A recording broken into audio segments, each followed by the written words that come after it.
In March of 1958, Latin America's tallest, largest hotel opened its doors.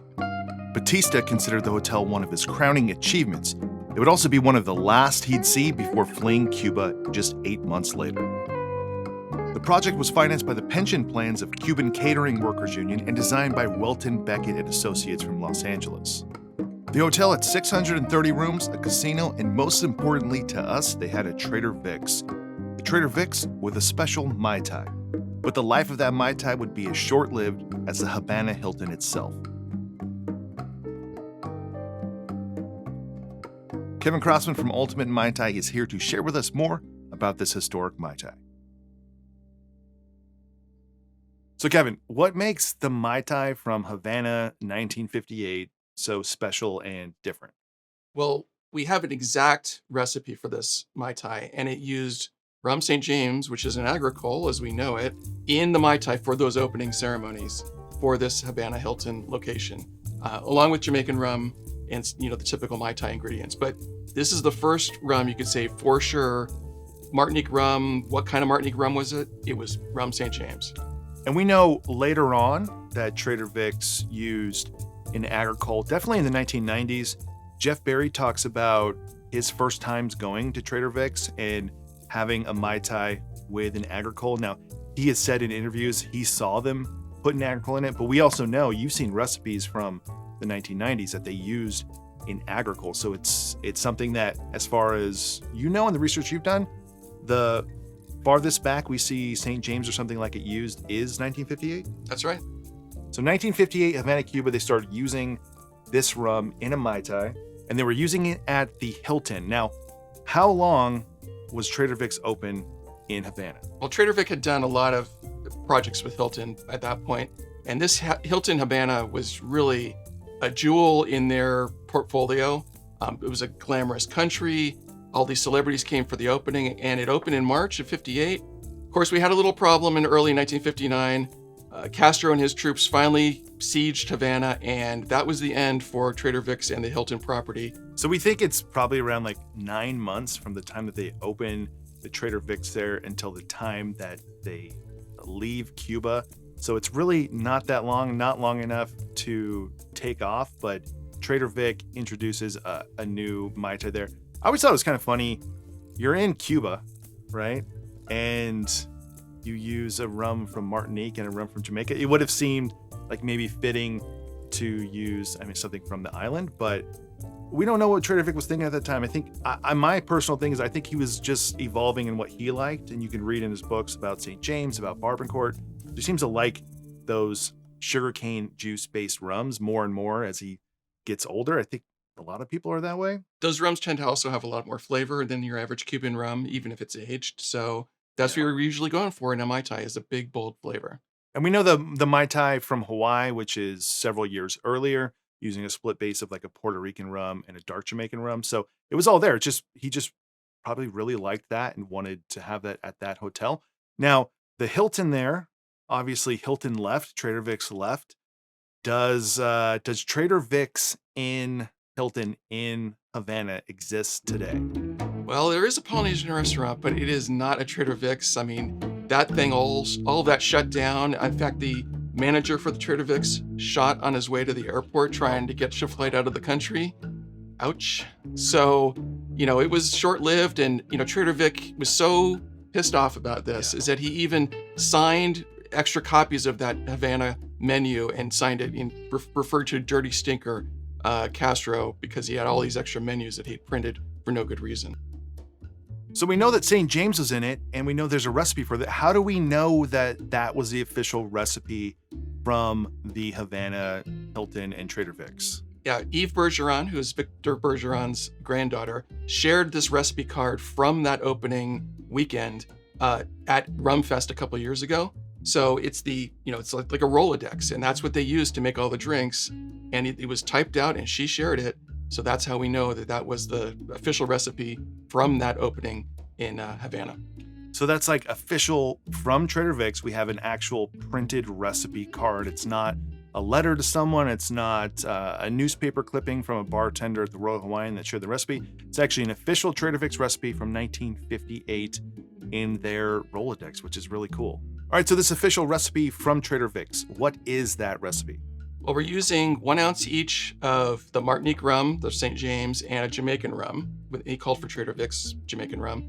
And then he calls for an ounce of Mai Tai mix, plus the juice of 1 lime. So juice of 1 lime we've seen over and over. Trader Vic says is about an ounce. So you think about this as an ounce of each of these ingredients, the Mai Tai mix, the 2 rums, and the lime.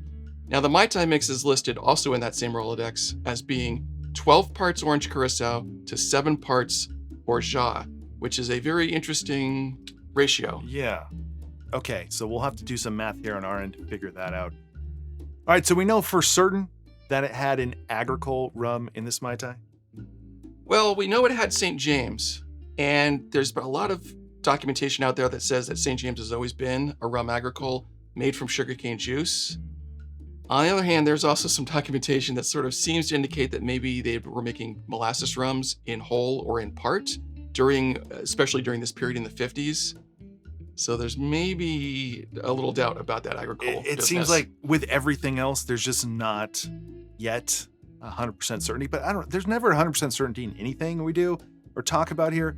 But what's interesting is if you kind of do like a surface level dive into St. James, it's clear that they seem to represent, they've always been making rum this way. They have bottles of their 1885, which have been in their cellars for decades and decades and decades. And it's a sugarcane juice rum. But there's also things you can find online that say it's from molasses. There's also things that say it's sugarcane juice that's boiled or cooked down, not exactly to the process of that. So it seems like there's a chance that historic St. James may have not been a fresh sugarcane juice spirit, but we were talking about this earlier. The whole idea of what an agricole is, in terms of like a legal definition from France and from Europe, is modern, right? It's 1990. So it's not like in the early 1900s, they had to adhere to these exact guidelines. So as much as we would like to say for certain that Trader Vic was using an agricole in 1958 Havana, do we know? It's unclear. And especially the regulations show with agricoles, it has to be in a column still. So in the 50s, or earlier when it was distilled, maybe they were using pot stills at that point. So that would also make it a different character in terms of the rum as well. So the only way for certain to be able to have that exact 1958 Havana Mai Tai would be to know exactly what bottle they were using, and then to have a bottle from 1958 St. James, which we don't have. Kevin and I went on a little fact-finding mission recently to Smuggler's Cove to try a vintage bottle of St. James. That's actually the main reason we went there. And when we got there, it was already gone. Someone else. So if you're the one who had the last drops of that St. James from Smuggler's Cove, let us know. But I think at this point, we should make a Mai Tai using St. James. And for this one, we're going to use the St. James Cellar Reserve single batch. It's a pure cane rum from Martinique. It's 51.3% ABV. This particular one was distilled in August of 2015 and bottled in September of 2020.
All right, the Mai Tai from 1958 Havana, Cuba. Let's try it. Cheers. I feel like a Hollywood celebrity.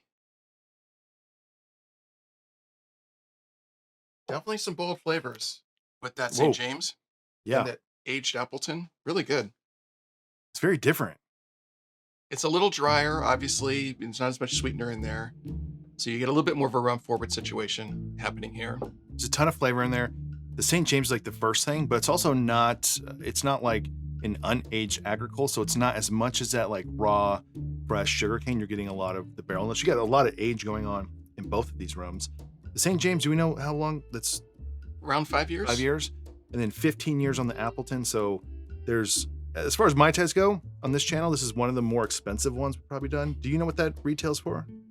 You know, this was a special release. I think it actually wasn't so expensive. It just was hard to find. And then the Appleton 15 is like $65 to $75, I think. It's, I mean, you can jump up to the 21, which is like $150, but I've done taste tests with the 15 against the 12 and the 8, and I like the 12 best and the 8 maybe the second to that. But if you're going for this premium Mai Tai with like heavily aged ones and using that St. James, then this is a great one to use in this. But it's also not 100% pot still like that one probably was. Right, exactly. But I really like the Appleton 15. It's just a little too expensive to use for everyday use in something like a cocktail. All right, so we didn't use a Mai Tai mix. We just used some orange curacao and some orgeat instead of mixing it together. We just kind of defined those ratios as best we could, but that's not exactly the same as what Trader Vic would have used back in 1958. And the interesting thing about this mix is that it's very reminiscent of the Trader Vic's retail Mai Tai mix that came out in the 90s when I first started getting into the Mai Tai stuff. There was a certain flavor that you get when you put this 12-to-7 ratio in there, which I think is interesting.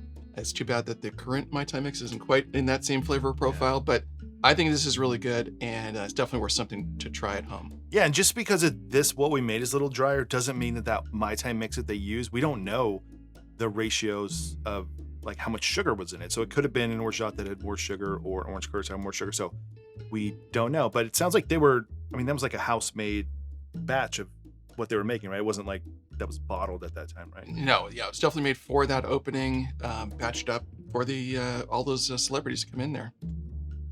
Short-lived, the Trader Vic's in Havana, just about 9 months.